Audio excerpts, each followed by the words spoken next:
সুব্রত বন্দ্যোপাধ্যায়ের বিধানসভায় যে তৃণমূল ব্লক তারা আজকে অল ইন্ডিয়া তৃণমূল কংগ্রেসের বৈঠক ডেকেছিল। সেখানে সিদ্ধান্ত হয়েছে যে অভিষেক বন্দ্যোপাধ্যায়কে তৃণমূল কংগ্রেস থেকে সাসপেন্ড করা হতো। একসময় আমরা শুনেছি বিগত 5 বছর যে আপনারা শূন্য শূন্য পাওয়া দল, 5% পাওয়া দল, আপনাদের কোনো বাংলা রাজনীতিতে কোনো নামো নিশান নেই। সেই আজকে সে নিজের দল থেকে নিজে সাসপেন্ড হচ্ছে, কি বলবেন? এরপরে মমতা বন্দ্যোপাধ্যায়কেও সাসপেন্ড করতে পারে, এক্সপেল করতে পারে। কোনটা দল, কোনটা ব্লক, কি এনসিপিআই, এই যে নাটক চলছে, এটা তো মজা হাসি ঠাট্টা করা যায়, একটা কিন্তু কালীঘাট তৃণমূল, একটা ঋতব্রত তৃণমূল। আমি এইসব বয়ান দিতে চাইছি না। দুটোই বিজেপির, হুম। এইটা স্পষ্ট হওয়া বেশি জরুরি যে এক সময় বিরোধী শূন্য পঞ্চায়েত পৌরসভা ছিল। মমতা বন্দ্যোপাধ্যায় যা সরকার চালিয়েছেন তার শেষের দিকে এসে কোনো বিরোধী ছিল না, তালে গোলে সব একসাথে থেকেছেন। আর আজকে যে বিজেপির সরকার চলছে তাতে তৃণমূলের 80 জনের মধ্যে বোধহয় পিসি ভাইপো ছাড়া হয়তো পুরোটাই বিজেপি তার কাছে এসে উপস্থিত হচ্ছে। ও লোককে যতই ব্লক দেখাক, বি টিম দেখাক, এ টিম দেখাক, এটা মানুষ সবই দেখতে পাচ্ছেন। এত ঘটনা ঘটে যাচ্ছে।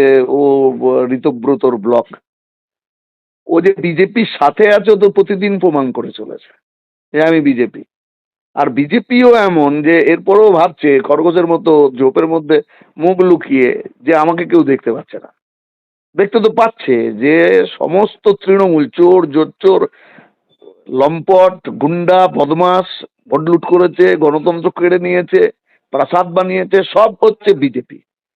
পাড়ারও বিজেপি হয়েছে, আর উপরে বিধানসভায় লোকসভায় সেটাও বিজেপি হয়েছে, আগামী যাকে দিন। যে নামেই ডাকা যায় না কেন। কাজে এই নাটক, সে নিয়ে কি কথা বলবো, এটা টিএমসি বিজেপি আমাদের রাজ্যটাকে শেষ করে দিচ্ছে।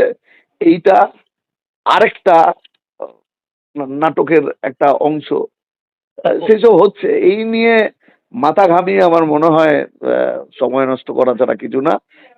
তৃণমূল এই যে কথা প্রথম বললেন যে তৃণমূল বলতো সিপিএম কে ফিনিশ করে দেবো, তৃণমূল নেই, কাজেই সিপিআইএম তো ফিনিশ হলো না।